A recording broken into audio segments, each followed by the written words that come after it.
ఇవాళ తమ్ముడు legend TV Praveen గాయపడడం చాలా నా హృదయాన్ని చెలించింది. నిజంగా పత్రిక స్వేచ్ఛను హరిస్తుంది. బీజేపీ అసలు ఏ సంస్కృతి అయ్యా నాకు అర్థం కాదు. ఈ రాళ్ళు రువ్వుడేంది, కట్టెలు పట్టుకునేది అంటే శాంతియుతంగా చేసుకునే అంటే స్వేచ్ఛ లేదా? బీజేపీ పార్టీకి పొయ్యే కాలం దగ్గర పడింది. ఇవాళ ఆ తమ్ముడు కొట్టుమిట్టులాడుతున్నాడు చావు బతుకుల మధ్యలో, నెత్తికి తగిలింది. ఇవాళ వాళ్ళ పరిస్థితి ఏందనేది ఇలా బీజేపీ పార్టీ వాళ్ళు ఏమన్నా చిత్తశుద్ధి ఉందా మీకు ఏమన్నా? అంటే ఇవాళ స్వేచ్ఛగా మేము అంటే ధర్నా చేసుకునేది లేదా? కాంగ్రెస్ పార్టీ అడిగితే దండిస్తున్నారు, రాళ్ళతో కొడుతున్నారు, లాఠీ చార్జీలు వేస్తున్నారు. ఇది ఎంత దుర్మార్గము! ఇవాళ చూడండి, కనీసము బీజేపీ వాళ్ళు ప్రశ్నిస్తే లాఠీ చార్జ్ ఫస్ట్ లాఠీలు తీసుకొని వస్తారు. సిగ్గు శరాలు ఏమన్నా ఉన్నాయా మీకు కొంచెం అన్నా? ఇవాళ అంటే శాంతియుతంగా మేము చేసుకోండి అంటే ఇక్కడనేమో పత్రికా సోదరుల మీద దాడి చేస్తారు. ఎంత సిగ్గుచేటు! పత్రికా సోదరులు లేకపోతే అసలు ఇవాళ రాజకీయాలు ఎక్కడున్నాయి? ఒక మాట చెప్పండి.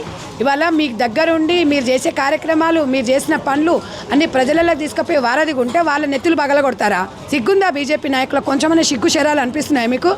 వెంటనే క్షమాపణ చెప్పాలి, ఆ కుటుంబానికి అండగా ఉండాలి. డెఫినెట్గా కాంగ్రెస్ పార్టీ అండగా ఉంటుంది, పత్రికా సోదరులకు ఎప్పుడు కూడా అండగా ఉంటుంది. మేము కాంగ్రెస్ పార్టీ ఎప్పుడు కూడా పత్రికా సోదరులను నోరు నొక్కే ప్రయత్నం చేయలేదు. ఒక స్వేచ్ఛ ఉన్న కాంగ్రెస్ పార్టీ 100% ప్రవీణ్ కుటుంబానికి అండగా ఉంటాము. నేను అక్కగా ఎప్పుడు కూడా తమ్ముళ్ళకు, నా మీడియా సోదరు తమ్ముళ్ళకి ఎప్పుడు కూడా నేను అండగా ఉంటా. ప్రవీణ్ చూస్తే నాకు చాలా బాధ అనిపిస్తుంది.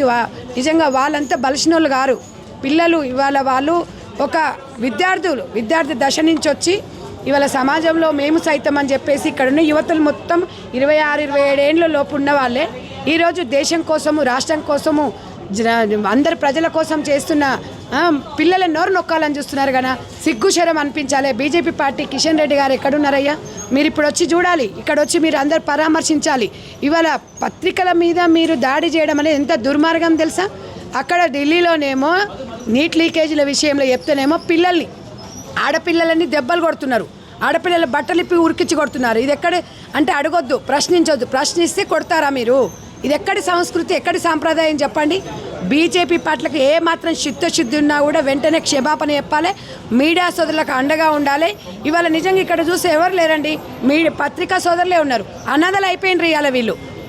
ఈ బేషరతుగా ఒకటే చెప్తున్నాము, తప్పకుండా కాంగ్రెస్ పార్టీ మీడియాకి అండగా ఉంటుంది. లెజెండ్ ప్రవీణ్ తమ్మునికి అండగా ఉంటాము. ఏదున్నా కూడా మేము దగ్గరుండి చూసుకుంటాము. బీజేపీ నాయకులు కూడా బాధ్యత వహించాలి. ఇవాళ మనం అందరం కూడా మానవత్వంతో ముందుకు రావాలి. హార్డ్లీ మా అంటే అబ్బాయికి ఒక 25-26 ఏళ్ళు ఉంటాయి. వాడు ఏంటంటే, ఆ తమ్ముడు ఏంటంటే ప్రతిదీ సమాజంలో జరుగుతున్నది చూయించాలి. సమాజం నేను సైతం అని ముందుకొస్తే పత్రికలను ఎంత అంటే మీకు ఫస్ట్ నుంచి అంతే కదా, మేమే రాజు, మేమే మంత్రి, మేమే ఒంటె దుప్ప కూడా పోతుంటారు. బీజేపీ పార్టీ కొంచెమన్నా చిత్తశుద్ధి, సిగ్గు శరమ కొంచెమన్నా ఏమన్నా అనిపిస్తుంది అయ్యాలా? బుద్ధి సిగ్గు ఉండాలి కొంచెమన్నా. వెంటనే క్షమాపణ చెప్పాలి. వెంటనే ఈ లెజెండ్ ప్రవీణ్ తమ్ముని కుటుంబాన్ని ఆదుకోవాల్సిన అవసరం ఉంది. చూడండి, మా కాంగ్రెస్ పార్టీ నుంచి మా సోదరుడు కూడా వీళ్ళ బల్మూరు వెంకట్ గారు కూడా వస్తున్నారు. ఎప్పుడు కూడా యువతకి అండగా ఉంటాడు తమ్ముడు. మనం ఒక భరోసా, ఒక బాధ్యతగా ఉంటే ఆ అబ్బాయికి కొంచెం ఊరట వస్తుంది. ఇక్కడున్న పత్రికా సోదరులు కూడా ఊరట వస్తుంది. మేమున్నాము అనేది భరోసా, డబ్బులు కాదు వాళ్ళు అడిగింది. ఇవాళ భద్రత అడుగుతున్నారు. మాకెక్కడ భద్రత ఉంది? జర్నలిస్టులకే భద్రత లేనప్పుడు సామాన్య ప్రజలకు ఎట్లా భద్రత కల్పిస్తుంది బీజేపీ పార్టీ? ఇవాళ ఖండిస్తున్నా. బీజేపీ పార్టీ క్షమాపణలు చెప్పాలి, ఇలాంటి పునరావృతం కాకుండా చూసుకోవాలి, ఆ కుటుంబాన్ని వెంటనే ఆదుకోవాలి. డెఫినెట్గా కాంగ్రెస్ పార్టీ మీడియా సోదరులకు అండగా ఉంటుంది. ఆ కుటుంబాన్ని కూడా ఆదుకుంటామని చెప్పేసి మీడియా పక్షాన్ని చెప్తున్నాం.